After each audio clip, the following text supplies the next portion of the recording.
I knew everything. I was ready to take over Sweden. Period. That was how I was feeling on top of the world. Little did I know that Sweden was gonna be like, what's doing this one? What's doing this one? Hello everyone, welcome to my YouTube channel. Thank you so much for joining me today and for clicking the link.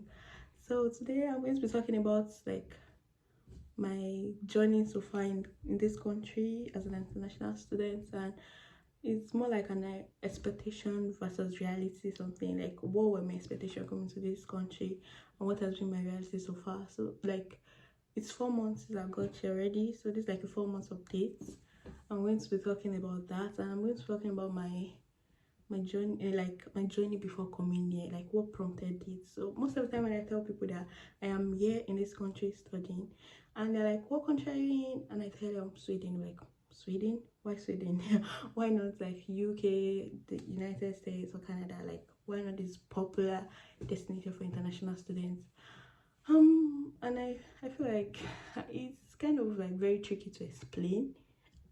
Yeah, I cannot just give a word answer. Like, there are so many circumstances around it. There are so many things that like made it here. Oh yeah, before I continue, this is like going to be like a really long video, so maybe you should like get your popcorn or get a drink or something so that you can be able to like enjoy it very well. So I think what prompted my journey to this place is just a couple of so many things, not just one. It wasn't one thing that like prompted my decision to come to this place, and I'm going to like walk you through like what prompted it to come here. I'm a bit distracted by my scarf, but let's just continue. So yeah, the first time I heard about Sweden, it was in 2020. So when I was in school, I was still in school in 2020. When I was in school, I was part of an organization called ISEC, and another sidebar, I have an old diagnosed, a self-diagnosed ADHD actually. So I'm going to like be pivoting into different aspects, but that's not going to get me away from like the point of this video and why I'm making the video. So yeah, back to my talk. I was in ISEC when I was in school. ISEC is like an organization for youth, and it's amazing, like a network, and you meet so many great people. Most of my friends are like from ISEC. So yeah, the first time I heard about ISEC was in 2020. We had a conference in ISEC, so we had a chairperson that came to chair. Most of our ISEC conferences are chairperson. So the person that came to chair us was like an alumnus for our chapter, like ISEC in Lorraine. The person that came was there. So we met him, and he mentioned that he's living and working in Sweden, and I didn't think much about it. That was the last of it. I didn't like think too much about it. So fast forward to 2021 when I was doing my service. No, was it 2021? Yeah, end of 2020. No, 2022.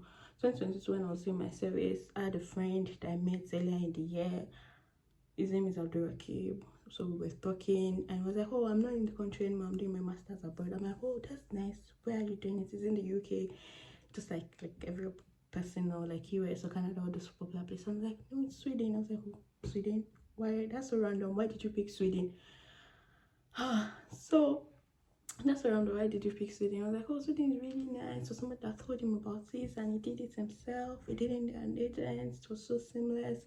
I'm like, so how is your like the journey and the life there? And he's like, oh, it's amazing. I'm having a life of my time. I'm blah blah blah. You should actually come. And the application was out that time. I was like, no, I'm not coming. I need to finish my NYC before I can at least like convince my parents to like let me travel. So I did research, and the crazy algorithm, like the way it works, I came across this Instagram page called Scholars Africa. So it's like a page run by Mobolaji Falanshaw. He was in Sweden for his master's to like was a recipient of the Swedish Institute scholarship. So I came across the page, and it was like doing an ad that time because the application was out. So it was talking about how you can apply to Sweden yourself, how you can come to Sweden, and you can like do everything, and it's very seamless and very easy. And you can even do it for free because he was marketing the scholarship. It was not marketing the journey, the trip here alone, like where you pay and all that. It was marketing the scholarship.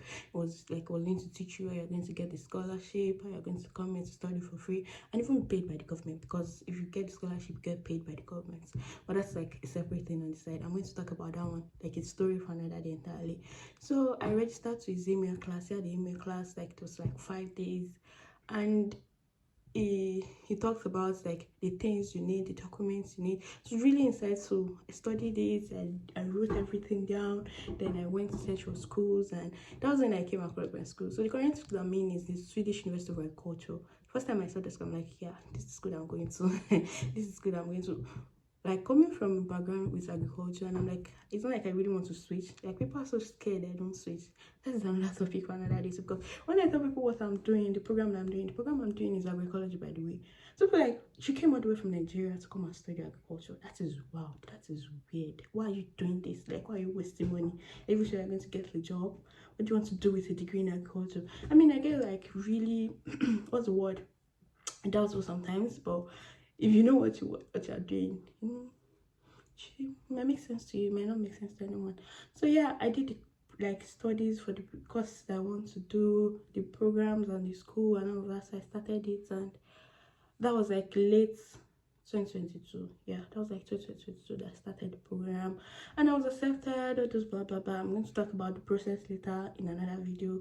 What I'm talking about now is like my expectation versus reality. So yeah, I got admission in March 30, 2022.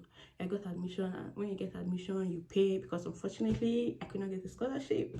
Yeah, so sad. So you get paid. After you get paid, you pay your school fees. After you pay your school fee, the first like installment, then you apply for like visa. That visa thing was so terrifying, because you apply for a visa online, you put your proof of funds, blah blah blah, the ceremony, then you go to Abuja, all the way to Abuja. Thank God I have my girl in Abuja, so I was able to stay with her. It wasn't like so much of a hassle. So you go to the place, you do an interview, you wait for your results, all the ceremony come. So it was like 3 months process or something. So in August, I think August 3rd, my results came out and I was granted a visa. So when I was granted a visa, I was really happy and all of that. Like, yeah, I'm going to Sweden. And I'd made so many research. Too many research, because me, the kind of person I am, I'm very curious, honestly. I don't want to go to a place like with a blank mind. Like, I want to know what is going on in a place before I get there. I don't want to like to have so many culture shocks. I follow so many people on TikTok. I follow so many people on Instagram. I did a lot of Google search and all of that. So it was like really I was really looking for it, because if there's one thing these people do, particularly the Scandinavian countries, if there's one thing these people do, they market their country to outside that so well. My dear, you will think you're coming to heaven if you're coming to this place. Just go online. Good things. If you see 20 good things, you probably just see one bad review of these countries. That is how good the market is. And I feel like it's because there's controlled and so many systems that are here and all of that govern the place. So that's why, like, oh, it's a nice country, it's a good country. Do I think it's a nice country? I can't say. I think it's too early for me to decide if it's a nice or a bad country, honestly. But my reality and my expectation, they're like totally and entirely different. I cannot even like begin to talk about it. So I started preparing, because we're supposed to resume school by August 28th, and I got my visa, my decision by 3rd. So I started preparing, bought bags. If you see this large bag that I bought, it was crazy. I bought one large bag, I bought one medium bag, I bought everything. And I told my mom, I called my friend Abdulrakib. It was really helpful. Abdulrakib was so helpful. I mean, this is not the video I'm going to be talking about Abdulrakib. I think when I'm talking about my application and getting like my decision, I'm going to talk about him so much, because it was there for me every step of the way. So amazing. Big shout out to you. I don't know if you're watching this, but yeah, so amazing. So yeah, I called Abdulrakib, like, I'm packing my load. What are things you advise me to come with, and all of that and all of that. I don't know, this white thing keep touching my lips. So what are the like things you advise me to come with? And my guy was like, bring food. Don't pack too many clothes, or you'll get clothes here. Don't worry, bring food. I'm like, are you sure? He wrote everything. It was really helpful. Gave me a list to work with. So I started using the list. I got rice, I got everything. I was packing momomi, like I was bragging at that time. I like to be like to know everything. I don't read about like the luggage I don't read about the luggage restriction or something. I packed everything. I packed yam, I packed beans, I packed potato, I packed everything. When I got to the airport, I was going when I got to the airport, I was going, one bag was 50 something kg. Yeah, one bag. It was crazy. And I had 3 bags. One bag was 50 something kg, and I had 3 bags, bro. It was wild. None of the bag was 23 kg. I had to like start dividing. I got Ghana must go. This man at the airport, because I traveled from Abuja. It was not from Lagos, so it wasn't like very rowdy, and it was like really seamless. Like when people tell me about their crazy experience when they're coming, I'm like, oh, I can't relate because I came from Abuja. Period. It was this. So yeah, when I got there, I had to like start repacking my load. I left so many clothes because, like my guy said, bring food. Bring food, don't bring so many clothes. I left so many clothes, I had to return them, like I had to send them back and all of that. I made so many mistakes because most of the clothes I was supposed to bring, because Sweden is a much colder country. I want to talk about that one too, because Sweden is a much colder country. So I don't even know. I was just like, you know, when you're like in the midst of the moments, you are not thinking straight. I was only thinking about food. I was only thinking about food. I was not thinking of the kind of clothes I'll pack. All my long sleeves, I left them, and I carried the short sleeve. When I got to Sweden, I suffered sharp because I needed long sleeves more than short sleeves, but I was not thinking on my head that time because I was just in the moment. So after I left everything, I carried food. Yes, so I carried 3 bags. I had to pay for extra luggage and one overload. It was a lot of money, so I had to pay for extra luggage and one overload. And I carried 3 bags. I carried one of my boxes. I left the big one that I used a lot of money to buy. I left it, and when I carried that one, I bought Ghana Must Go. Then I traveled to Ghana Must Go. I traveled from Abuja. I used Ethiopian Airlines, so we got to Addis Ababa. We had a layover. Then from Addis Ababa, I got to Stockholm. From Stockholm, and I went to Malmo. I came to Malmo. I'm currently in Malmo. So when I got to Stockholm, I had like people that were coming from Nigeria that were going to Stockholm, so they dropped at Stockholm. But what was crazy is because my flight was a connecting flight. I took directly to Malmo from here, so it was Ethiopian Airlines that took care of like the other connecting flight.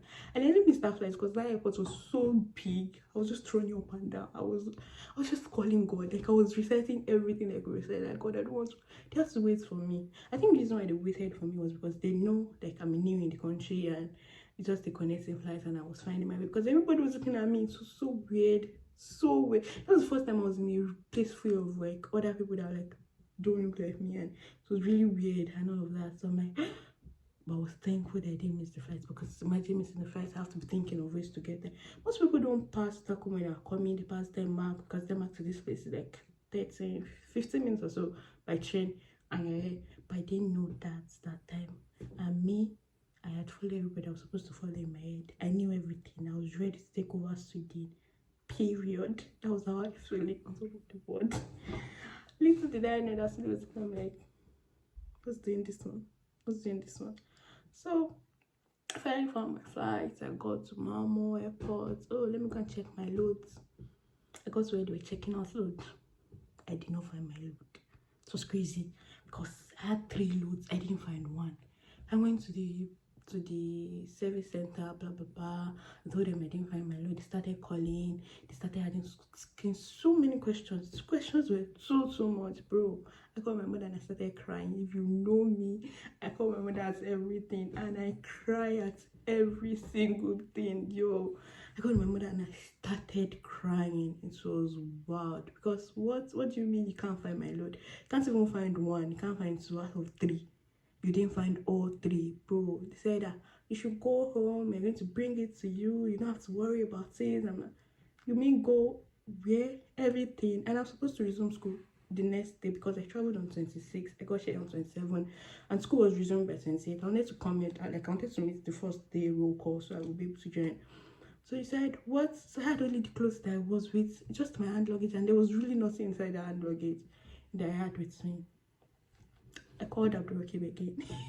Abdulrakib was the only person that I knew in this country. So I called him, I started crying. I was like, Abdulrakib did not find my load. After calling my mother, I cried. My mother was like, no, you will find this. My very prayerful mother. Oh yeah, be telling God. Be telling God that God will not. You told God, you've been prayerful.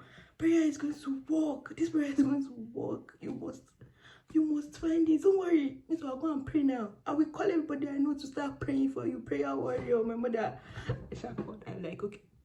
My mother said I should pray. I will pray. But I need a very practical something in this place. I need something very practical, because what do you mean? It's not just prayer that I'm going to pray, because since you're asking me to go, my load might not got like my load might not get to Mamu today.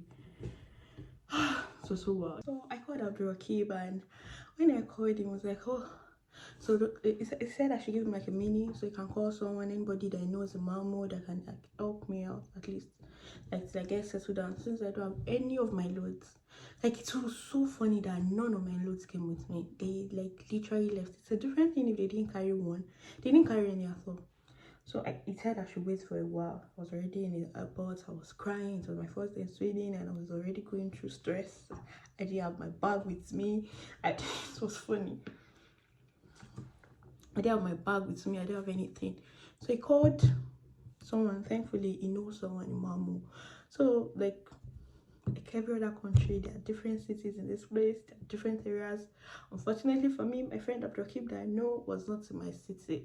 It was in another city, but he called someone that was in my city, because I keep calling this places like, you know, damn, I'm sorry.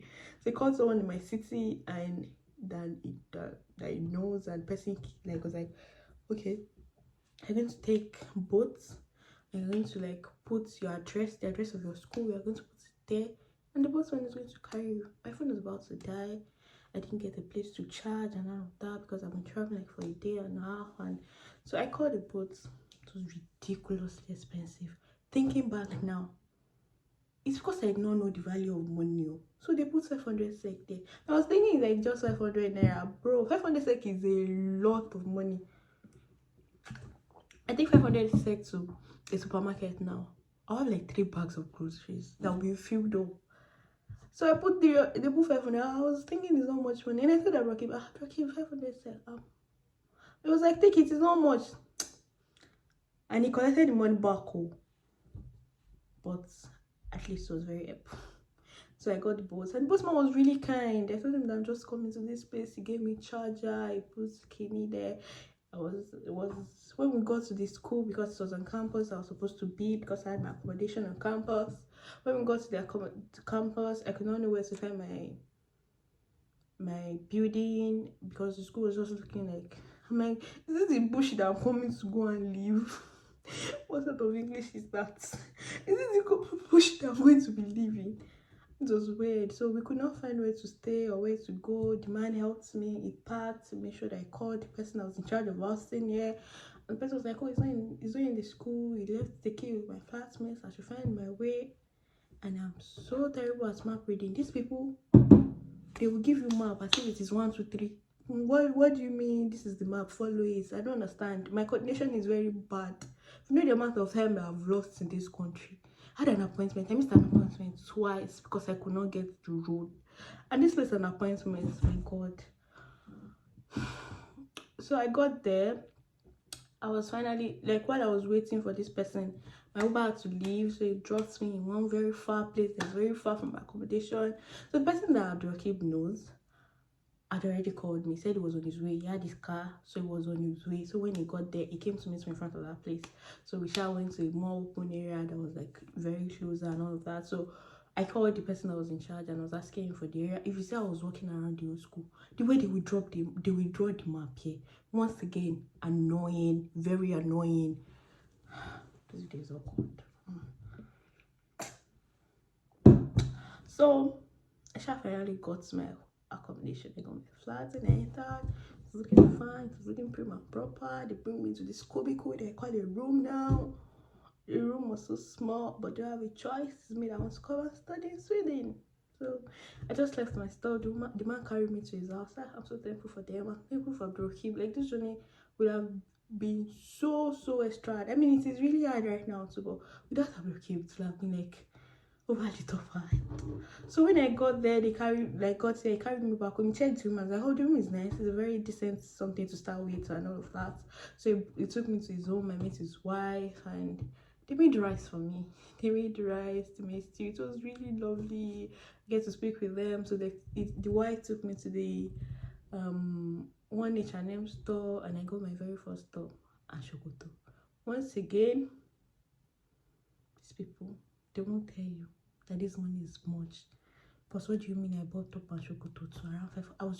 The money is plenty. And the thing is, when we are talking about these things, we need to be calculating like the rates in naira, because I don't have any Swedish krona. I was just coming to this place, so I'll be converting my naira to Swedish krona. And you know, naira, our precious naira is like not really what's the word, valuable. Like the money is just very weak, unnecessarily weak. Like, imagine when I wanted to start the application and I paid my first installment payment, however, Swedish krona was, because they spend Swedish krona here, they don't spend euro. Swedish krona was around 47 krona to 1 naira. Do you understand? 47 krona to 1 naira. But as at now that I am speaking, Swedish krona is around 120. Do you know how crazy that is? And it's not even up to a year that I got here. It's not even up to 6 months that I got here, bro. It is wild as fuck. I don't want to think about it. So when I got there, I got the trouser, I got the shorts. Oh, the trouser and the top is really fine. It's still the only clothes I've ever gotten here, because why would I use that ridiculous amount of money to buy clothes? Clothes are expensive here, my guy. Clothes are very, very expensive here, because what? So I got the clothes. I had something to wear for like my first day of school, so I'm not going to be feeling left out. So when I got there, they took me home, and I'm like, oh, thank you so much, I'll be able to pay the money back. Anyway, much, bro. What was I thinking? What was I buying all those clothes? But I had no choice, because they did not bring my load. I was so scared. I was still calling my mom. But I was telling my mom about the journey, because Abdulkib was able to help me to meet these people, and I was able to settle in. I was able to freshen up. Then I got home. I came back to my room. So then I came to my room, and I was alone on my bed, on the struggle bed, without bed sheets, because I didn't buy bed sheets. And my mother was like, are you sure you don't buy? I'm like, they will give us everything. There's no bed sheets there. I wish I could show you the bed. You'll probably get to see the bed moving forward. The bed is ridiculously small. I am a big girl. What the fuck is this bed? My bed back home is like literally multiplied by 5 of this bed. What kind of bed is this? But I was on the bed, and I had no choice. There was blankets. They're very generous. The room comes with the blankets. So yeah, I slept on the blankets, on the bare bed with blankets. I shall slept. Next morning I woke up. A dress. I took pictures. First day of school, yay! I'm so happy. This is the first day of the rest day of my life. About to get a dream in the bag, master student loading. I'm in another country. I need to start getting to work. I start to get to work. I need to get money. I'm sending money home.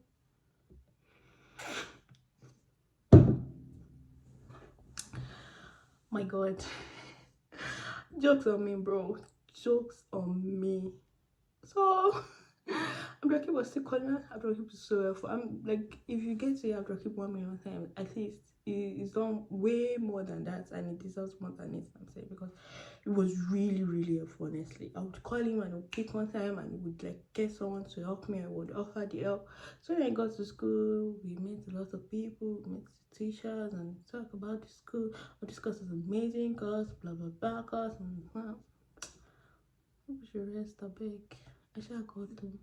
I got here, and Abdulkib's flatmate in his place was in my city, because he got a job and was relocating, blah blah blah. So I didn't really have stress the first week that I got here, because these people were around me and they were very helpful. They gave me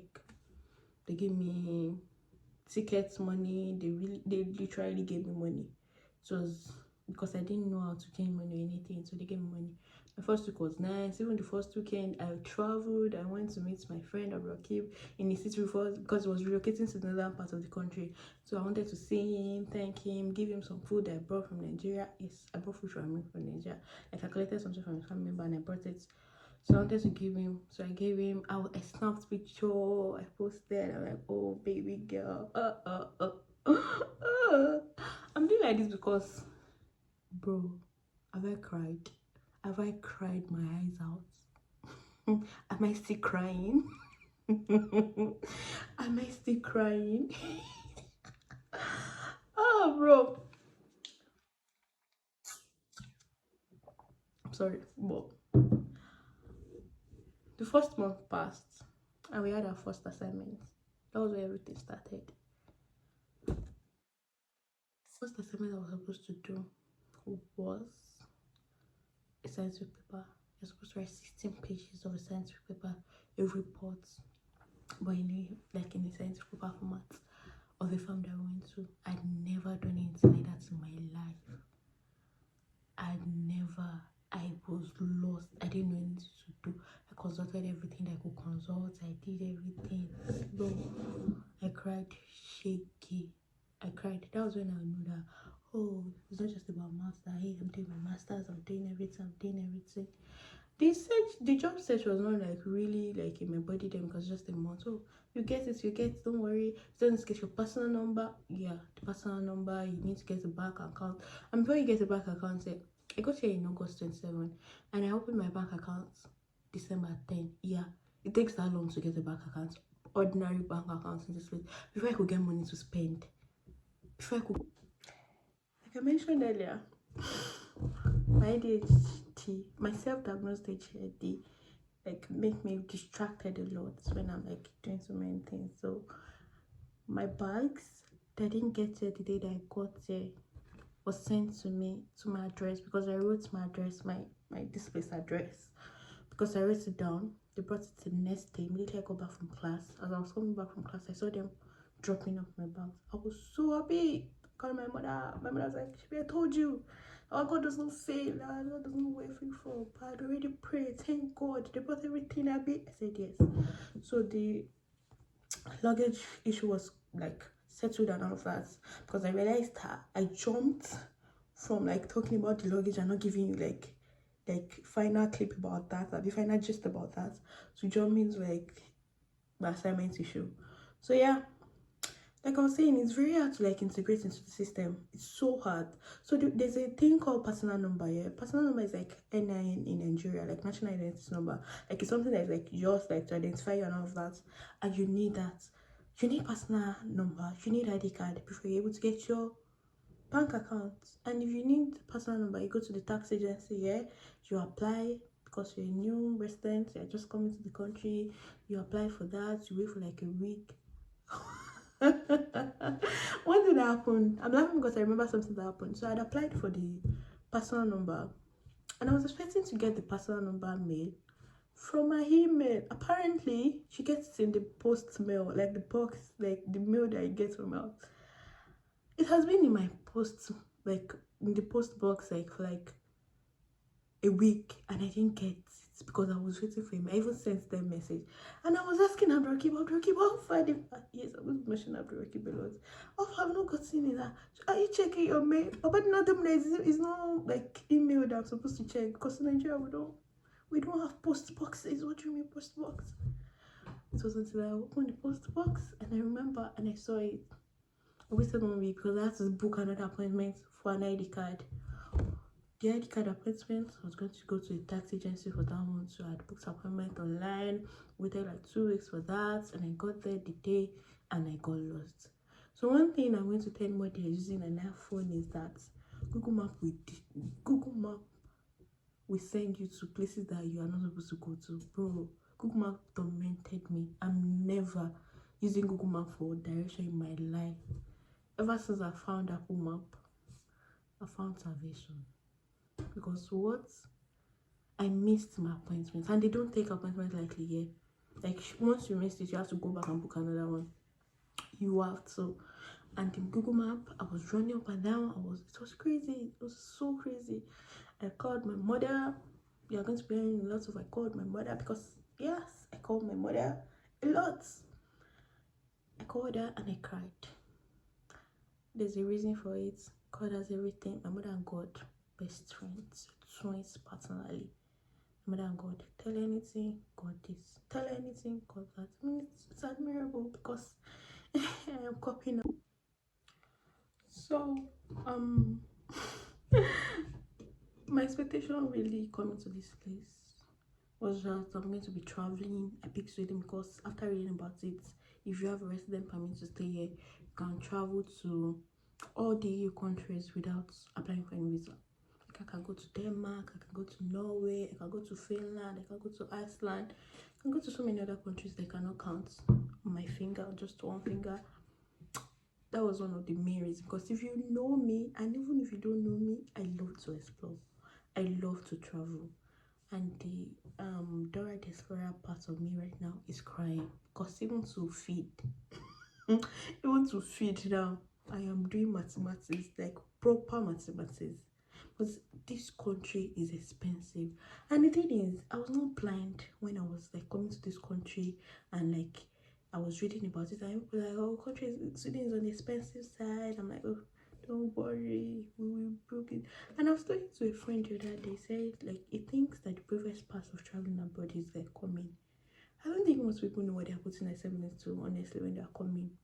Like there's this picture in their head that most of the media and everyone has put in their head that you're going to be fine, there's a better place here and all of that. I feel like they sell that dream and they don't make you like prepared, like, oh, this is an entirely different world from what you're used to. Because it is so crazy the way this place is literally the opposite of Nigeria. Like what an opposite. Like so anything you can think of, it is the opposite. Anything that's going on in Nigeria now, it is the opposite. The weather, the system, every single thing is the opposite. So crazy because getting here and seeing so many people that do not look like me, getting into a room and seeing just maybe I'm the only person that is black or like the other two people that are black. No one prepared me for the effects it will have on my mental health. Coming here, my thought is like, oh, I'm going to explore the world. I am on top of the world. I'd always wanted to explore the world, and I'm literally about to start exploring the world. That was the only thing that was in my head. But you mean tell me I'm going to be feeling left out? I'm not going to be feeling among anytime I'm here, even when I'm in classes, even in my flats. I'm the only black person in my flat. Like every single places, the effect it has on you. I mean, it's like when I'm talking about somehow, anybody has no experiences, so they're like, oh, maybe she's exaggerating or something. I feel like it is best like understood when you're like you felt it yourself. So when I was coming here, I knew fully well what I was bringing myself to because they don't speak English as the official language here. The official language here is Swedish, and I'd been learning Duolingo for like 2-3 months before coming here. So I was like, oh, I know the basic Swedish and all of that. Jokes on all of you. And Duolingo, it's on sites, my dear. On sites. Me and Duolingo is on sites. Because what do you mean? Like, I don't even know, come, let me kill you in Swedish. After learning all those words on Swedish, on Duolingo, bro, please. It was crazy. I was happy when I was coming, like, oh, I love me a little challenge. I'm going to a country where they don't speak English. Until I started applying for jobs. All of them wanted a Swedish speaker. They don't want an English speaker. Up until like basic jobs, like the most basic things.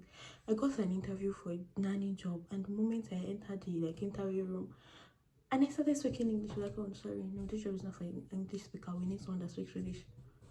Bro, I cried. Like I cried because searching for a job is hard. It's like I mean going to a country, there's no place that getting a job is not hard. But where language is the barrier, like it's mad. It's just weird because you want to do this. Are you a Swedish speaker? You want to do this, you need to learn Swedish. I mean, it's not like there's no job in this country. There are so many jobs. The amount of jobs are ridiculous, but they want Swedish speaker. I feel like when you go online and they tell you about how Swedish is not racist, there's no clinical, and like they are not accommodating to foreigners. I'm going to say it's 100%. I mean, there are a lot of Nigerians here. They're not foreigners here, but getting into the workforce is really difficult when you don't speak Swedish. Like really difficult. I mean, if you are like in the UK, in the US, you can do these basic and menial jobs, like because you speak their language, English, basically. I mean, the accent might be a problem, like 1 million times, but another language entirely, bro. I didn't think of that. I was thinking, oh, I'm going to travel to Denmark. I'm going to travel to Budapest. I was going to travel to Paris. That was what I was thinking about. But really, jokes on me, honestly. Like, I've been saying these jokes on me because nothing prepared me for what I've experienced and what I'm experiencing right now. But I'm mad at it. I don't know. Because I know I'm a very goddish person. I got this from my mother. Thank you. So I told God when I was coming here, I said, God, if this trip is not going to favor me, my God, if this trip is not going to favor me in any way, please don't let it come true. So I remember praying that prayer when I was waiting for my visa results and telling God that I don't want it to be approved. It was not going to have any good in it, and it was approved. So I believe there's a reason why I'm here. Honestly, I still have a lot to say, but my space on my phone is telling me that no, wrap it up, nigga, wrap it up, nigga. So yeah, it has not really been rosy. I'm in my crying face, but everyone that I know that has been here told me that it's always really difficult like that because of the language, but it gets better, honestly. So I'm going to keep giving you updates as I go. I mean, I've gotten like menial jobs here and there, surviving on that. Nothing really major yet, but yeah, thank you so much if you got here to the end of the video, because we've gotten to the end of the video. Thank you so much for being here and staying with me. I really hope you enjoyed the video as much as I enjoyed like telling you about my story, and I want to tell you so much more, update you on what is going on in my life, how the journey is really going. I really enjoyed like speaking about my experiences a lot, and I hope you like subscribe to my YouTube channel. I'm very new. I'm finally doing this after years of procrastination, and I hope you subscribe. I hope you like, and I hope you share with your friends, your family, even your enemies. I don't mind. I'm not enemies with your enemy. I hope I see you next time I upload a video. I don't really feel good about this mascara, but it is what it is. Thank you so much. I look forward to seeing you in my next video. Bye.